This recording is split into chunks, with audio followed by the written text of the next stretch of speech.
નાના બાળકોના ફેવરિટ મમરાના લાડુના બદલે આપણે એકદમ નવી જ રીતે મમરાની ચીક્કી તૈયાર કરીશું તો બાળકો પણ ખુશ અને બધાને ખૂબ ભાવશે. હેલો ફ્રેન્ડ્સ, તમારું સ્વાગત છે ઘરનું જ કિચનમાં.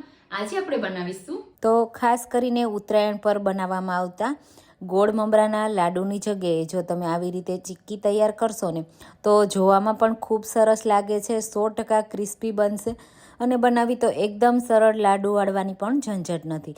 તો ચાલો રેસીપી બનાવવાનું શરૂ કરીએ.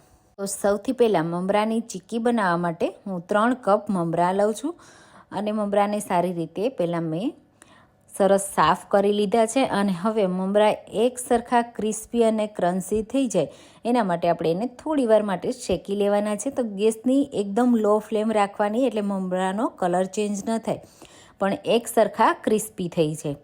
તો આ મમરામાંથી તમે લાડુ બનાવ્યા હશે, પણ જો આ રીતે સિમ્પલ અને સરળ રીતે તમે ચીક્કી તૈયાર કરશો ને તો એકદમ ઝડપથી પણ થઈ જાય છે, તમારો ટાઈમ પણ નથી બગડતો અને બજાર કરતાં પણ સસ્તી અને સારી તૈયાર થાય છે. તો આ રીતે મમરા બધા સરસ રીતે ક્રિસ્પી થઈ ગયા. તો હવે એક પ્લેટમાં કાઢી લેશું અને હવે તરત જ એમાંથી ચીક્કી તૈયાર કરવા માટે પાયો કરીશું. એના માટે 1 ટીસ્પૂન ઘી એડ કરીશું, એનાથી બહુ સરસ એવી ફ્લેવર આવશે. અને 1 કપ ગોળ, તો અહીંયા કોઈ પણ ગોળ તમે લઈ શકો છો. મેં હલકો વ્હાઈટ કલરનો ગોળ આવે ને તે લીધો છે અને દેશી ગોળમાં પણ બનાવી શકાય છે. હવે ગોળ મેલ્ટ થાય ત્યાં સુધી આપણે આ રીતે સતત એને ચલાવતું રહેવાનું છે. તો તમે મમરાની ચીક્કી આવી ક્યારેય ટ્રાય કરી છે કે નહીં મને કમેન્ટમાં જરૂરથી કહેજો. અને મારી રેસીપી તમે કઈ સિટીમાંથી જુઓ છો ને એ પણ મને જરૂરથી કહેજો. હવે અહીંયા તમે જુઓ થોડી જ વારમાં ગોળ હવે મેલ્ટ થવા લાગ્યો છે, પણ ગોળ છે એ પ્રોપર મેલ્ટ થઈ જાય અને એમાં સરસ એવા ફૂલ થઈ જાય અને એક તારની ચાસણી થઈ જાય ને ત્યાં સુધી આપણે એને કરવાનો છે. તો જ્યારે તમે સિંગ તલની ચીક્કી બનાવો ને એનાથી તમારે ઓછી ચાસણી તૈયાર કરવાની, એટલે કે 1 તારથી પોણા તારની ચાસણી તૈયાર કરવાની છે. અને જ્યારે તમે સિંગ તલની ચીક્કી કરો ને ત્યારે તમારે 1 તારની પ્રોપર ચાસણી કરવાની રહેશે. તો એ તમે ધ્યાન રાખશો ને તો તમારી ચીક્કી અને લાડુ પરફેક્ટ જ થશે. હવે અહીંયા તમે જુઓ આ રીતે બબલ્સ આવવા માંડ્યા એટલે મેં પાણીમાં ચેક કરી લીધું, પણ હજી પ્રોપર તૈયાર નથી થયો, એટલે થોડી વાર આપણે આ રીતે કલર ચેન્જ થવા દેશું. અને આ રીતે સરસ એનો કલર ચેન્જ થઈ ગયો છે ગોળનો. તો હવે ફરીથી પાણીમાં 1 થી 2 ડ્રોપ્સ ગોળના એડ કરી બસ પાણીમાં ગોળ ઠંડો થઈ જાય ત્યાં સુધી રહેવા દેશું.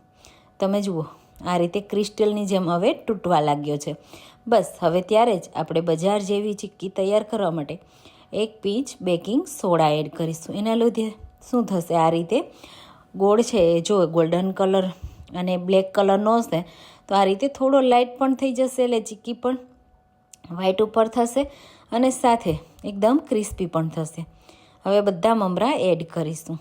ગેસની ફ્લેમ તમે અહીંયા બંધ પણ કરી શકો છો અને એકદમ લો ફ્લેમ ઉપર મિક્સ કરી શકો છો. હવે સારી રીતે મિક્સ કરી દેશું.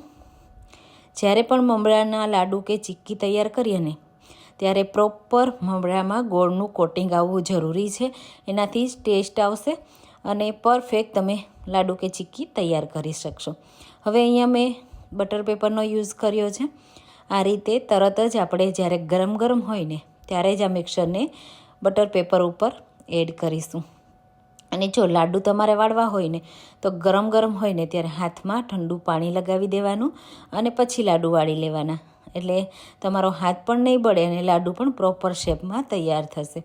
હવે આ ચીક્કી માટે આપણે આ રીતે સ્પ્રેડ કરી દઈશું અને બીજા પેપરથી આ રીતે ઉપર રાખી આ રીતે હાથથી પણ તમે પ્રેસ કરી શકો છો, વેલણથી વણીને પણ તૈયાર કરી શકો છો, એટલે પરફેક્ટ ચીક્કી એક સરખી તૈયાર થશે.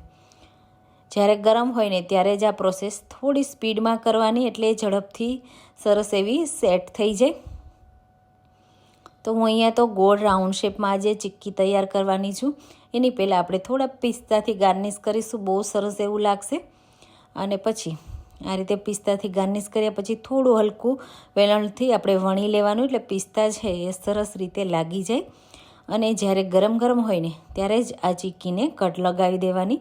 તો હું રાઉન્ડ શેપમાં તૈયાર કરું છું, એટલે આ રીતે વાટકીનો શેપ તૈયાર કરવાની છું, એટલે આ રીતે આપણે કરીશું. પણ જો તમારે સ્ક્વેર શેપમાં કરવી હોય ને તો તમારે એમાં કટ લગાવી દેવાના, પછી ઠંડુ થવા દેવાનું.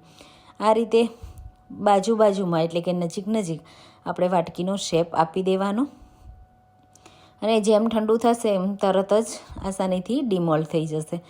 તો આ રીતે પરફેક્ટ શેપ આપવાનો. જ્યારે ગરમ હશે ત્યારે તમારે એને હાથથી પણ શેપ આપવો પડશે. પછી આ રીતે બધી જ ચીક્કીનો મેં શેપ આપી દીધો. પછી તમે જુઓ આસાનીથી એનો શેપ તમને દેખાતો હશે અને આસાનીથી ડિમોલ્ડ પણ થઈ જશે આ રીતે. અને જે એક્સ્ટ્રા છે એને તમે તરત જ યુઝ કરી શકો છો. તો આ રીતે ચીક્કી તૈયાર કરી ડબ્બો ભરીને તમે રાખી શકો છો. તહેવારોમાં ખાઈ શકાય, અને શિયાળાની ઠંડીમાં ખાસ કરીને ગોળ બહુ ખાવો જોઈએ, તો ગરમાહટ આપે છે. એના માટે પણ તમે આ તૈયાર કરી શકો છો. છે ને એકદમ નવી અને યુનિક ટ્રીક. તો તમે પણ આ ગોળ મમરાની ચીક્કી જરૂરથી ટ્રાય કરજો. નાના બાળકોને તો ખૂબ પસંદ આવશે. તમને આ રેસીપી કેવી લાગીને એ પણ મને કમેન્ટમાં જરૂરથી કહેજો. જો મારી રેસીપી પસંદ આવતી હોય ને તો રેસીપીને લાઇક કરજો, શેર કરજો, અને મારી ચેનલને સબસ્ક્રાઈબ કરવાનું બિલકુલ ભૂલતા નહીં. અને એકવાર આ રીતે મમરાની ચીક્કી જરૂરથી ટ્રાય કરજો. ચાલો ફરી મળીશું એક નવી રેસીપી સાથે. Thank you for watching.